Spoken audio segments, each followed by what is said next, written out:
宝子们 ，Mad Junior 最近搞了波超燃的回忆杀，官方亲自下场，发起了 Rank in Magic from All Time 的活动，号召全社区给 V1 到 V7 的历代神图投票。结果你猜怎么着？老玩家们吵翻天了，有人为 V3 的配色疯狂打 call， 有人死守 V5 的细节爆炸美学，还有人沉迷 V6 的雕花狂魔无法自拔。而就在这怀旧大战白热化的时候 ，Mad Junior V7 突然空降，带着重构级的更新炸场了。这版不光渲染提速40%，丝滑到飞起，还塞了个半价草图喷射机 Draft Model， 随手一刷就能批量甩出概念稿，省时又省力。更绝的是新版 AI 监工居然学会了读心术，提建议准到离谱，简直像过了个艺术总监。那么问题来了，从木雕感拉满的 V1 到如今全能战士 V7， 到底哪一版才是你的天才？今天我们玩把狠的，用同一句 Prompt 爆测10个版本，带你秒懂怎么因版制宜。想要快出草图，要细节狂魔，还是搞非遗 IP？ 选对版本，效率直接翻倍。我准备的 Prompt 大意是一只出自《山海经》的神兽，被做成潮流盲盒玩具的造型，色彩浓郁的国潮风，高细节质感。我们来看看各版本的实际效果如何。V1 版本角色形状非常抽象，像爷爷辈的木雕小玩具，块面粗，纹理像松木疙瘩，古早味拉满。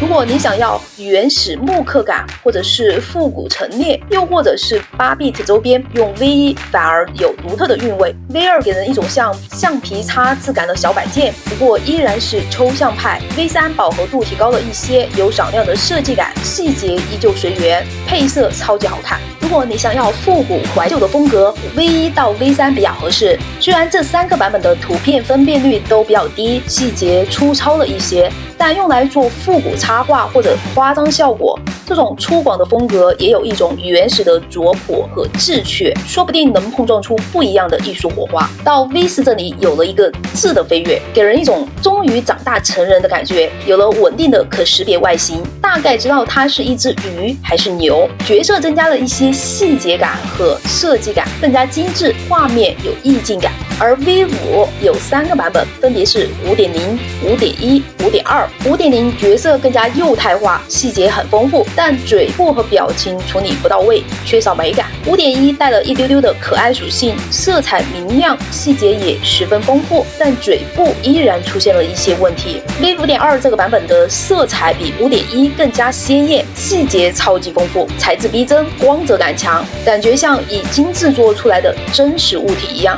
角色五官和爪子等结构正确，气势凶猛，给人一种不好惹的感觉。如果你想要塑造威猛逼真的 IP 角色，可以使用 V5.2 这个版本。V6 有2个版本，分别是 6.0 和 6.1。6.0 正式进入雕花狂魔时代，不仅要雕花，花纹还要有设计感，要好看，要高端精致，色彩是低饱和度的莫兰迪色系，角色的表情更加温和，像极了一个低调稳重、儒雅睿智的大叔形象。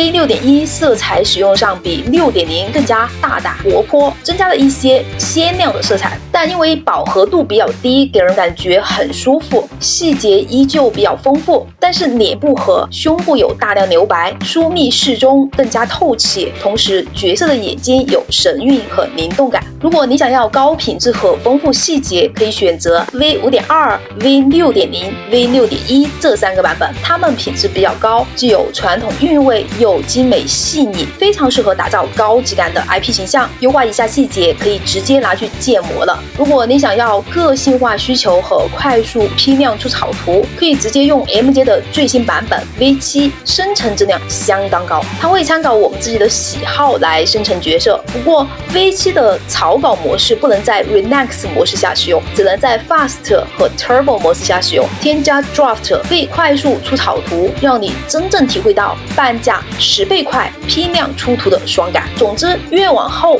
画质越卷，越往前味道越野。想要怀旧风格，想要快速草图，想要细节爆炸，挑对版本才会事半功倍。你可以根据自己的项目需求和审美偏好，选择合适的版本，创作效率大大翻倍。好了，今天的 Mad Junior 全版本风格盘点就聊到这里，你更喜欢哪一个版本的效果呀？是浓烈张扬的 V3， 还是意境悠远的 V4？ 是稳定细腻的 V6， 还是全能高效的 V7？ 欢迎在评论区告诉我。